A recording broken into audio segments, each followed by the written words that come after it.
Ele já tinha determinado desde a eternidade este dia para estarmos aqui nesta noite, e por isso que nós chegamos. Amém? Bendito seja o seu nome. Vamos fazer uma breve confissão nesta noite, porque eu creio que todos estão gratos ao Senhor por tudo nesta noite. Amém? Por esse grande privilégio, essa grande oportunidade que o Senhor nos concede. Oremos. Querido Deus e nosso Pai, te louvamos, te bendizemos pelos teus feitos e pelas tuas maravilhas, pelo dia, Senhor, que nos concedeste, por a noite, por esse instante, este momento, ao qual o Senhor já tinha determinado na eternidade. E estamos aqui nesta noite, reunidos como igreja, Senhor, para bendizer e exaltar o teu nome, que é eterno, aleluia, que é bendito e que é majestoso. E por isso estamos alegres nesta noite, Senhor, porque o Senhor, aleluia, nos proveu esse momento, esse instante, aleluia, de te adorarmos e de aprendermos um pouco mais da tua palavra, Senhor. Te peço nesta noite que não por mim, mas que o teu Espírito Santo, ele possa falar a cada coração nesta noite, que a tua palavra, Senhor, seja suave, seja uma palavra que dê ânimo, coragem, e cada dia mais, Senhor, possa fazer esta graça resplandecer em nossos corações e em nossas vidas, para a glória e louvor do teu santo e excelso nome. Assim te louvamos e já te agradecemos. Amém. Amém. Louvado seja o nome de Jesus. Amados, hoje eu saí para um passeio. Os irmãos sabem que eu gosto de passear, de fazer, sou praticante do ciclismo, e a gente foi para Itamaracá hoje, e na volta um dos nossos colegas, o filho do nosso irmão Cláudio, ele ficou bastante exausto e quase que ele não chegava em casa. Aí nisso aí a gente foi, esperava ele, às vezes estava pedalando a 6 km por hora, às vezes 10, e isso atrasa muito uma viagem longa. Deu um total de 114 km, que é quilômetro para ir e voltar. E por isso ele me atrasou muito. Eu ia chegar provavelmente em casa às 5h30 da tarde, mas por causa desse imprevisto eu cheguei 1 hora de atraso, 6h30 da noite. Fiquei ainda pensando em vir. É muito tarde, mas tomei banho rápido e cuidei. E Deus proveu um ônibus na hora certa para eu chegar aqui, 8 horas. Então tudo estava no controle de Deus. Ao meu ver, estava tudo perdido, mas Deus é o Deus que provê. Amém? Em nossas vidas. Bendito seja Ele por toda a eternidade. Aleluia. Louvado seja o nome do Senhor para todo sempre. Queria tomar por base desta noite o título Forasteiros e Peregrinos nesta terra. Amém? E o versículo que eu tomei por base está em Hebreus capítulo 11 e o versículo 13. Pediria ao nosso amado irmão Pedro Emanuel para colocar aí esse capítulo e versículo, porque nós vamos tomar por base nesta noite.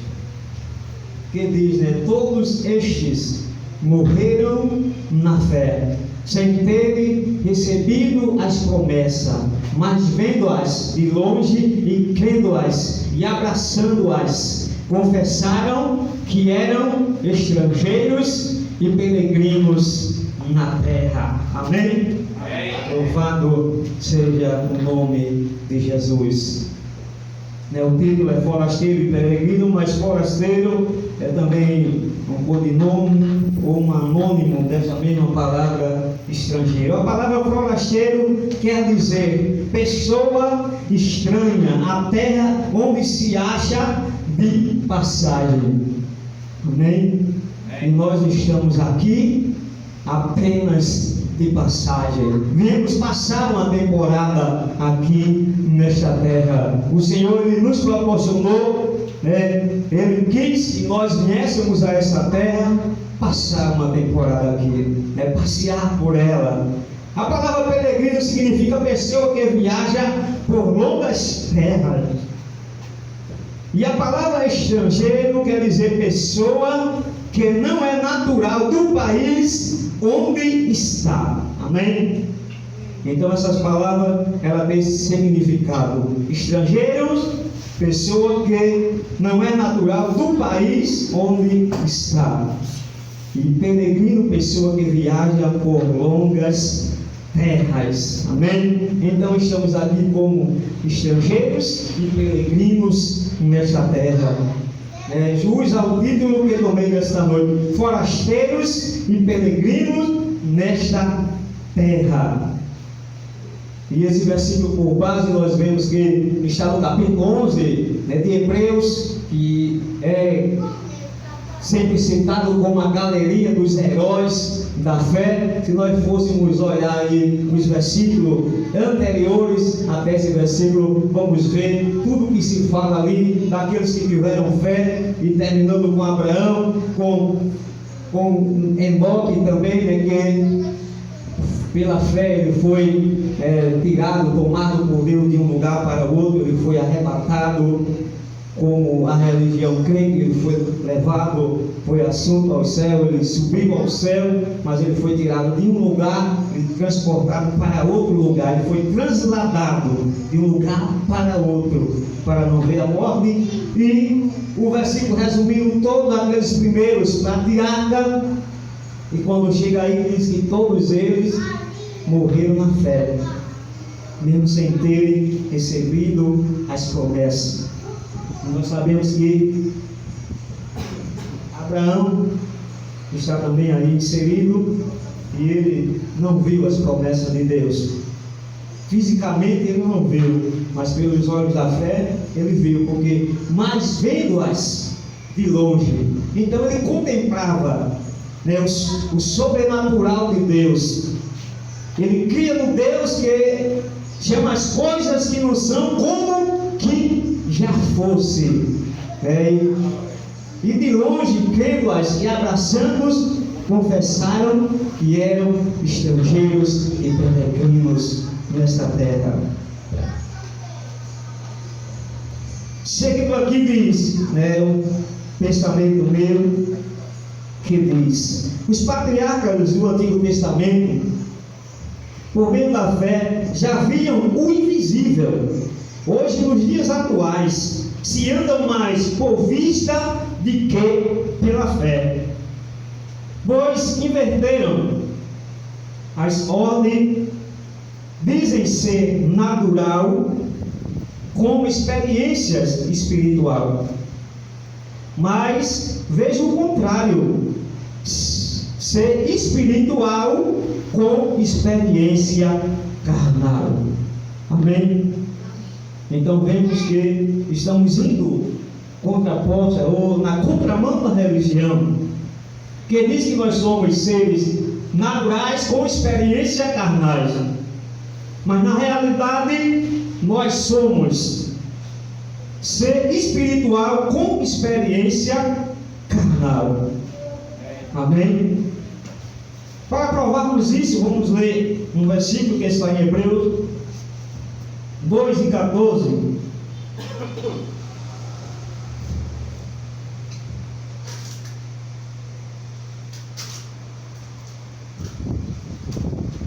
E visto como os filhos de Deus, os filhos, nós sabemos que são os filhos de Deus, não está aí, mas já estou logo dizendo, participam da carne e do sangue. Também ele participou das mesmas coisas, para que pela morte aniquilasse o que tinha o império da morte, isto é, o diabo. Mas eu quero tomar por base essa parte A do versículo: visto como os filhos participam da carne e do sangue. Também ele, nós sabemos que esse ele que aqui está falando é acerca de Jesus, que veio a essa terra, participou das mesmas coisas, das mesmas paixões, para que pela morte ele aniquilasse o que me impede da morte, isso é, o diabo. Então, vemos que Na realidade, somos seres espirituais com experiência carnal. Ainda em Jó, capítulo 38, versículo 7.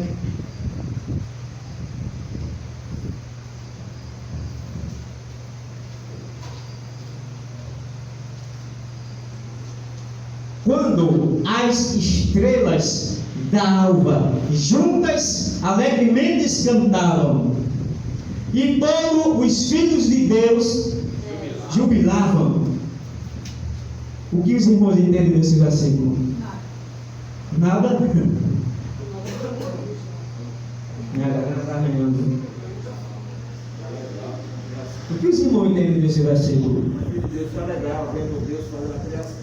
Os irmãos sabem esse capítulo de Jó, do que está tratando? Se aqui alguém conhece essa história?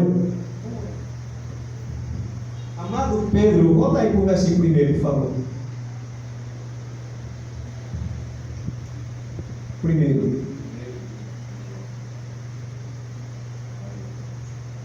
Depois disto, o Senhor respondeu a Jó de um redemoinho, dizendo: tem 2 pontos aí, né?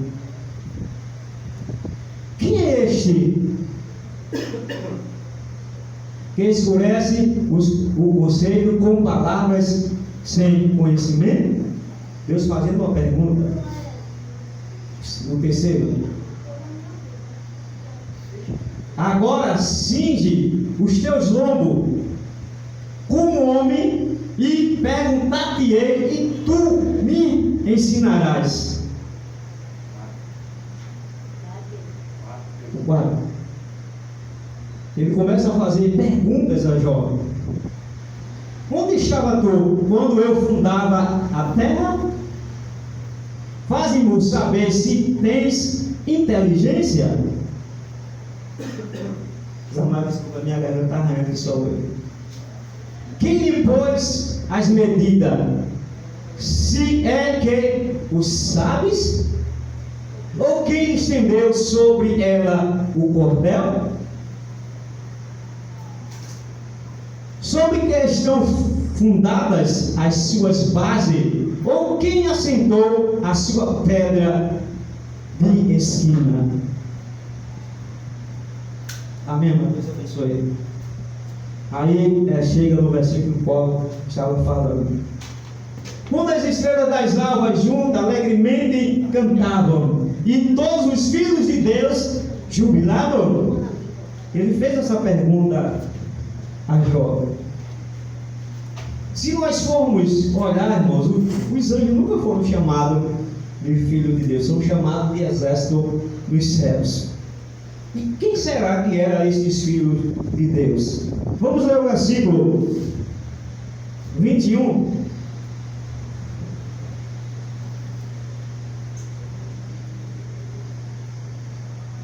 Depois de Deus fazer tantas perguntas a Jó, ele chega nesse versículo 21 do mesmo capítulo, e ele diz: de certo tu o sabes. Como Jó ia saber de todas aquelas coisas? Aí ele diz: porque já então eras nascido. Como pode ser isso? Né, irmão Galdino? Como se explicar isso aí? Que ele está fazendo pergunta a Jó, e depois ele diz: de certo tu sabe, porque já então eras nascido. Ainda diz mais: e por ser grande o número dos teus dias. Então louvado seja Deus. Querendo concluir esse pequeno já assunto, que realmente Jó já era nascido nessa época. O seu espírito já estava ali com Deus. Então ele já era nascido, espiritualmente falando. Materialmente falando, quem sabe, não sabemos quanto tempo passou para ele nascer. Mas o próprio Deus dizendo: porque já então eras nascido. Quando Deus estava fundando a terra, formando o universo e fazendo tudo que ele criou, ele disse que Jó já era nascido. e por ser grande o número dos teus dias. Então louvado seja Deus por isso, porque com isso temos prova que nós, na realidade, sim, somos seres espiritual com experiência carnal. Mas vamos dar continuidade a alguns versículos que demarquei. Veja aí, amado, Efésios capítulo 2, o versículo 19.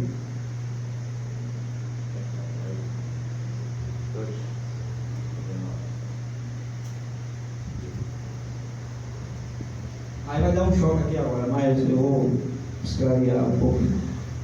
Assim que já não sois estrangeiros nem forasteiros, mas concidadãos dos santos e da família de Deus. Aí eu agora vou fazer uma pegadinha. Oxe, o irmão está pregando que nós somos forasteiros e peregrinos, e aqui diz que nós já não somos estrangeiro nem forasteiro. Como entender esse versículo? Ficou. Aí eu até coloquei aqui o meu pensamento. O que quer dizer? Esse versículo parece contraditório ao título da mensagem, mas aqui está tratando de outro assunto, acerca dos gentios, que eram estranhos ao conceito da promessa. Bota o versículo 12 aí, amado, desse mesmo capítulo. Veja que está falando acerca dos gentios. Então os gentios, eles já não eram mais forasteiro nem estrangeiro. Olha, que naquele tempo estáveis sem Cristo, separados da comunidade de Israel e estranho à aliança da promessa, não tendo esperança e sem Deus no mundo. Então os gentios, que somos nós, amado, estaríamos de fora de tudo se não fosse a graça de Deus que foi-se revelada entre os gentios, e por isso que somos bem-aventurados, bem felizes, aleluia, mais do que felizes, como disse o nosso amado irmão Galdino ontem no culto, né? Nós somos mais do que felizes, porque esta graça nos alcançou e fez isso em nossas vidas. Nós éramos assim, estávamos desta forma, estávamos sem Cristo, separados da comunidade de Israel, estranho à aliança da promessa, não tendo esperança e sem Deus no mundo. Mas Ele, aleluia, em Cristo Jesus, nós fomos aproximados e também passamos a ser participantes da promessa de Deus para nossas vidas, através de Abraão. Então alcançamos também, porque em Abraão foi dada a promessa que seriam benditas todas as famílias da terra, aleluia. Mas bem sabemos que esse todo não é um todo global, mas sim todas as famílias dos filhos de Deus, viu, amados? Porque a doutrina do universalismo diz que todo mundo está salvo, não importa, ninguém se importa com nada, se despreocupe de tudo, todo mundo está salvo, mas não é bem assim. Só quem está salvo são os eleitos de Deus, os que foram predestinados, como já foi pregado em algumas pregações também aqui do nosso amado irmão Galdino, e também a pregação de domingo passado que também falei aqui. Amém? Vamos agora em Hebreus, capítulo 3, o versículo 13, capítulo 13 de Hebreus, versículo 14. Eu não vou demorar muito hoje não, viu, amado? Porque não temos aqui cidade permanente, mas buscamos a futura. Amém?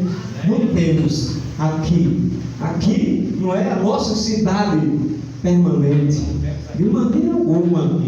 Estamos, como eu falei no início, estamos aqui de passagem e vamos breve, né, vamos voltar para o nosso lar, para a nossa pátria. Estamos aqui apenas como embaixador e embaixatriz levando a mensagem da graça, tratando dos assuntos do nosso país, que não é aqui, que é celestial, que está escondido em Deus, a cidade que Abraão, ele creu naquela cidade que Deus tinha formado, que não era com fundamento de homens, que foi fundada pelo próprio Deus. Deus que fundou a cidade a qual nós somos pertencentes de lá. Ainda em Filipenses capítulo 3, o versículo 20, mas esse versículo eu quero tomar por base somente a parte A desse versículo. Filipenses capítulo 3, versículo 20.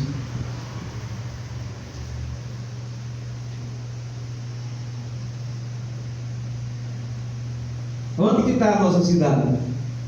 Paulo falando aos irmãos filipenses, ele diz: mas a nossa cidade está nos céus, de onde também esperamos o Salvador, o Senhor Jesus Cristo. Vamos ficar só com essa primeira parte, amém, amado?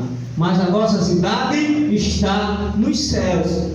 Por quê? Porque nós não estamos mais esperando o Salvador Jesus.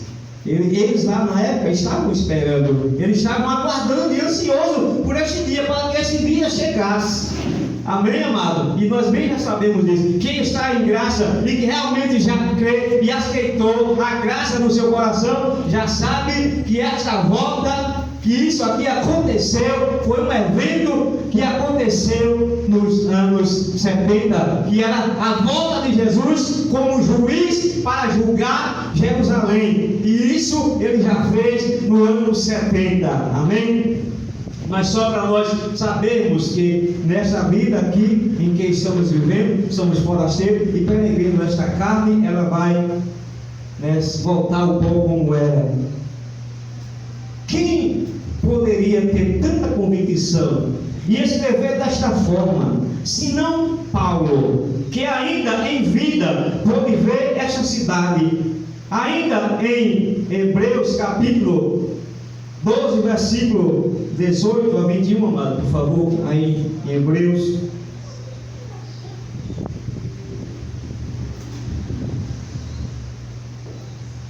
Veja o comparativo que ele vai fazer. 12, 18 a 21. Porque não chegaste ao monte palpável, aceso em fogo, e a escuridão e as trevas, e a tempestade, o versículo 19, e ao sonido da trombeta, e a voz das palavras, a qual os que as ouviram pediram que se lhes não falasse mais. Versículo 20. Porque não podia suportar o que se lhes mandava. Se até um animal tocar o monte, será apedrejado ou passado com um dardo. Então, o versículo 21 ainda. E tão terrível era a visão que Moisés disse: estou todo assombrado e tremendo. Ele faz menção do antigo concerto que Deus fez com Israel. E nos versículos 22 e 23 agora, amado, ele faz agora um comparativo. Como foi aquele acontecimento? Que está lá no capítulo 19 de Êxodo, quando Deus veio trazer a lei ao povo de Israel. Então aconteceu todo aquele evento nos versículos que nós lemos anteriores. Mas chegaste ao Monte Sião e à cidade do Deus vivo, a Jerusalém celestial e aos muitos milhares de anjos. Versículo 23.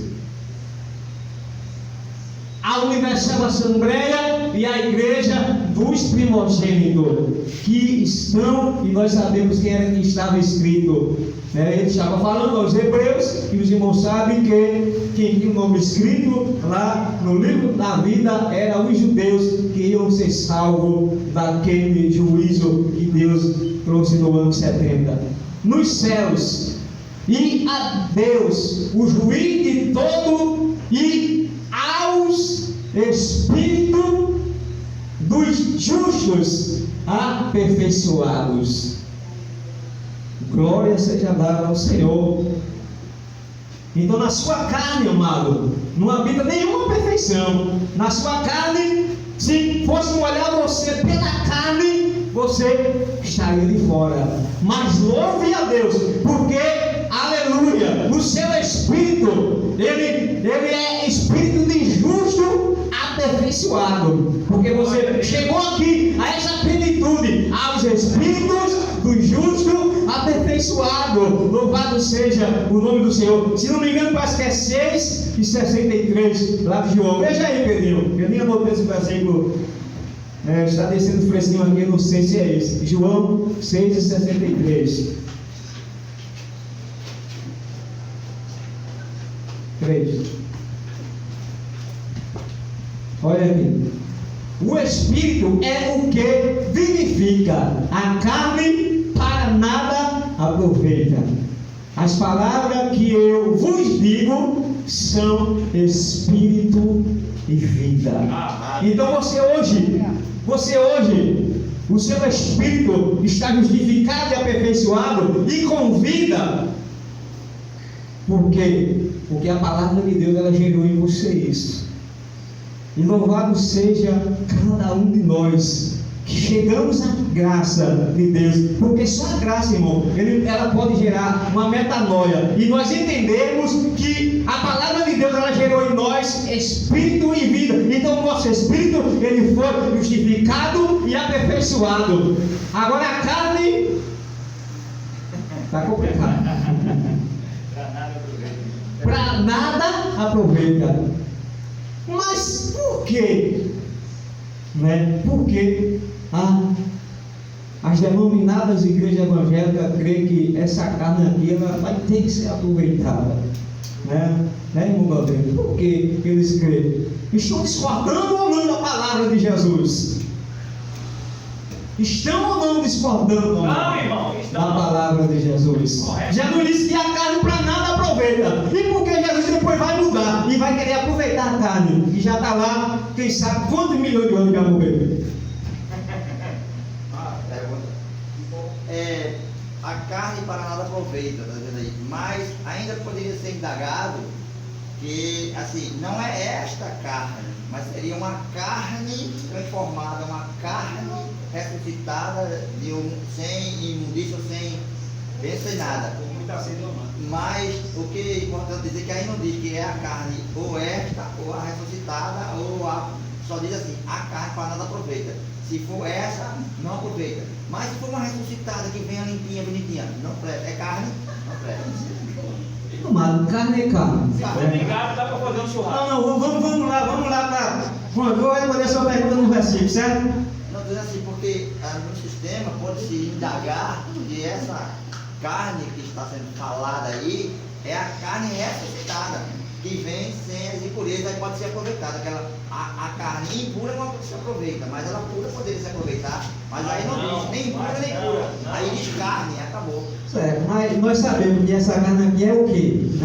Essa carne é o diabo, viu? Você vamos franco e direto. Essa carne aqui é o diabo. Não é o diabo seu espiritual que vem e faz um saceiro e desmancha a vida do camarada, faz a vida do camarada virar de uma vez. Não, essa carne aqui, se der lugar para ela. Mas vamos lá, amado. Eclesiastes 12:7, se não me for a memória. Vamos responder essa pergunta desse amado aí. Eclesiastes. Nem eu estou achando aqui. Tem que ser ousado. 12. No versículo 7.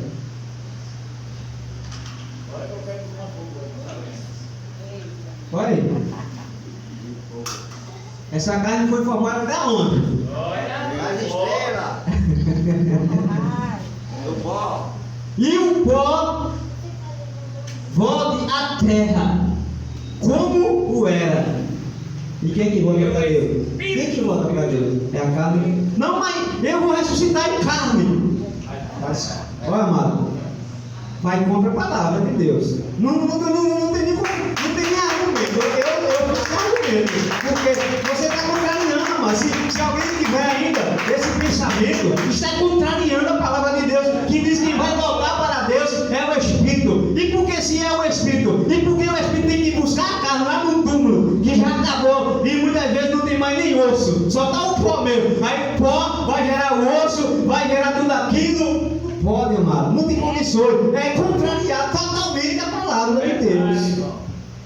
Então a carne realmente, ela vai passar por esse processo, viu? Você hoje, aí, as mulheres, principalmente as mulheres, são vaidosas, gostam de ir para o salão, gostam de se ajeitar a sobrancelha, e gostam de botar cílio para ficar mais linda, bonita, não é?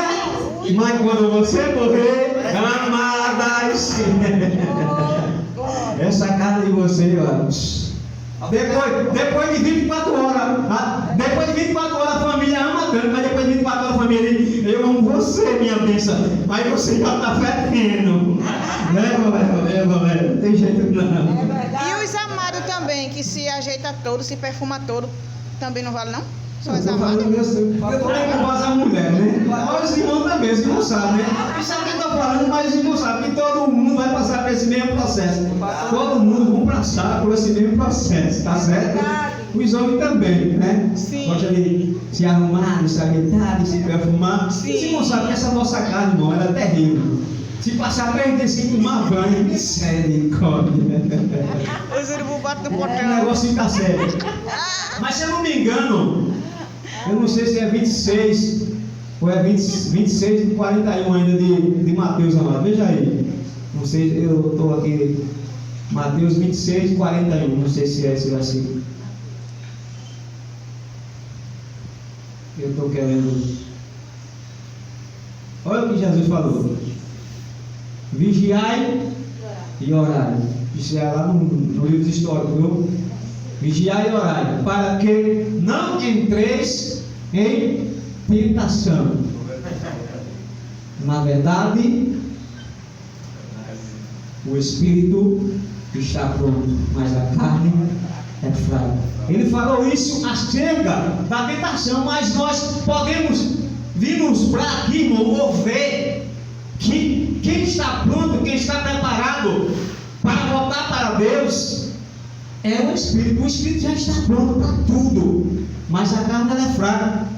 Então, Jesus está falando isso que os discípulos eles vigiassem, porque iam vir muita tentação, né? Que ele diz, né, quando escreve a carta, né, à igreja, lá no capítulo lá em Apocalipse, ele diz que a igreja de Filadélfia ia passar por muitas tentações, mas eles, mesmo diante da tentação, eles guardariam a palavra, né? Então, Jesus estava falando isso para o seu discípulo, mas o que eu quero tomar por base é isso aqui: o Espírito está pronto. Jesus disse: olha, o vosso Espírito já está todo prontinho. Agora, cuidado com a carne, porque ela é fraca, ela pode estragar tudo, ela pode colocar você em vários problemas, e nós sabemos muito bem disso, né, amados? Respondendo aí a pergunta do nosso amado. O senhor esclareceu alguma coisa, amado? Se não esclareceu, depois a gente fala um estudo sobre isso. Estou satisfeito. Amém. Já, vou continuando aqui que eu quero encerrar. Já, num sentido, ele falou em Hebreus 12, 18 a 21, ele faz menção ao antigo conceito que Deus fez com Israel. E nos versículos 22 e 23 já fala num sentido espiritual. Materialmente falando, ainda não gozamos da totalidade deste reino, por estarmos limitados a esta matéria, né? O nosso corpo físico. Veremos o que diz ainda 2 Coríntios, capítulo 5, versículo 1 e 2. 2 Coríntios, capítulo 5, versículo 1 e 2. Porque sabemos que se a nossa casa terrestre deste tabernáculo se desfizer, temos de Deus, um edifício, uma casa não feita por mão, eterna nos céus. Então, o que é nosso, amado, está lá guardado em Deus. Então, o nosso espírito, ele já tem uma vestimenta preparada por Deus. Não é nem uma casa. Ele disse: a nossa casa terrestre, deixa o tabernáculo, se Deus fizer. Aí Paulo disse: a gente não vai ter nem uma casinha, não. A gente vai ter um edifício, uma casa não feita por mão, eterna nos céus. E se vamos ter uma coisa nova, não, por que eu vou querer mais esta carne que ela é toda cheia de debilidade, de defeito, de problema? A carne é um problema na nossa vida, né? A nossa experiência aqui, louvado seja Deus, porque a graça, aleluia, iluminou os olhos dos nossos entendimentos, e hoje vivemos por graça, reinando em vida e em perfeita vitória. Mas se nós não tivéssemos conhecido essa graça, misericórdia, era problema, era muito problema nas nossas vidas. Mas louvado seja Deus por isso. Versículo 2, amado. Por isso também gememos, desejando ser revestido da nossa habitação, que é na terra. Os irmãos estão espertos. Que é do céu, amado. Então, a nossa habitação, ela não é daqui, ela é do céu. Então, somos forasteiros e peregrinos nessa terra. Vou concluir. Porque no capítulo anterior, que é o capítulo 4, verso 16 a 18, ele estava convicto das coisas melhores. Ele sabia em quem tinha crido. Coloca aí, amado, ainda o capítulo 4 desse mesmo livro aí de 2 Coríntios, versículo 16 a 18. Veja o que Paulo tinha em mente quando ele vem escrever, no capítulo anterior, no capítulo 5, versículo 5 primeiro. Mas ele tinha isso em mente. Por isso, não desfalecemos, mas ainda que o nosso homem exterior se corrompa, o interior, contudo, se renova de dia em dia. O versículo 17. Porque a nossa leve e momentânea tribulação produz para nós um peso eterno de glória muito excelente. 18.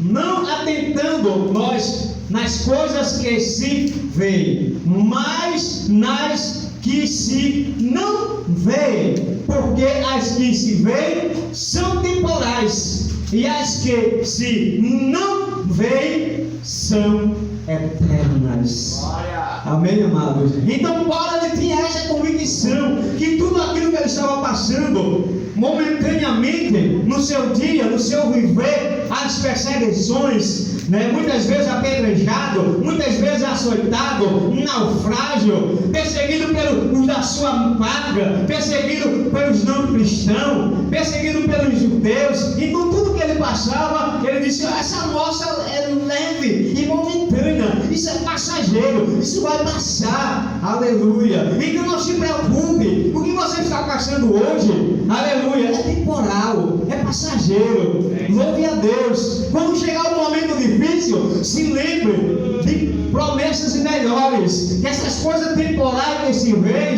elas são passageiras, mas as que se não veem, elas são eternas. Amém? Então nós não conhecemos a cada um. Se nós conhecêssemos a cada um aqui segundo a carne, aí nós vemos defeitos, vemos erro, vemos falha, e a mesma coisa também, mas espiritualmente falando, irmãos, estamos, graças a Deus, que estamos aperfeiçoados em Cristo Jesus. Então ele estava convicto de coisas melhores, ele sabia em quem tinha crido. Pode errado demais. 2 Timóteo capítulo 1 e o versículo 12. Aqui na graça é um negócio de pôr errado. Capítulo 1, versículo 12. Por cuja causa padeço também isto, mas não me envergonho, porque eu sei em quem tenho crido e estou certo de que é poderoso para guardar o meu depósito até aquele dia. Então Paulo estava em esperança pelaquele dia, o dia do Senhor. Ele estava guardando esse dia. Então ele fala: guardar o meu depósito. E que depósito seria isso? Né, irmãos? Ele ficou. Quando eu li esse versículo, eu disse: meu Deus, que depósito é esse que Paulo está falando? Vamos ainda nesse mesmo livro, capítulo 4, versículo 7.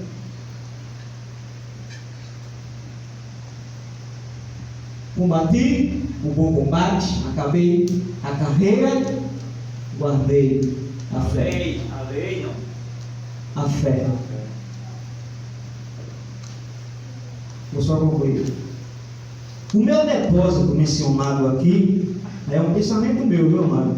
Depois que o irmão ele pode trazer um estudo ou falar acerca disso. Tenho para mim que era a fé. Segundo Timóteo 4 e 7. Veja que ele diz: guardei a fé. Amém, amados? Então, para mim, Paulo estava falando que ele ia guardar aquele bom depósito, que era a fé, a convicção, a certeza. Amém. Que ele iria ter dias melhores. E mesmo que ele estava sendo aqui já oferecido como libação e sacrifício, ele disse: eu já estou sendo oferecido, eu já estou vendo que a morte está próxima, mas eu louvo a Deus que eu combati o bom combate, acabei a carreira e guardei a fé. Por quê? Paulo, segundo a mensagem de ontem, ousado. Paulo era ousado, amado. Ele era muito ousado. Então ele disse: ele é fiel, eu sei que ele tem o crido. Ele vai guardar o meu depósito. É como se fala, ele vai me conservar na fé e na esperança até aquele dia. Ele morreu antes, aleluia, mas morreu convicto, aleluia, que ele estaria com o Senhor. Amém? Amém. Louvado seja o nome de Jesus. Irmão Valdeiro, ainda tem 5 minutos para o Senhor dar nos esclarecimentos. Deus em Cristo continue nos abençoando.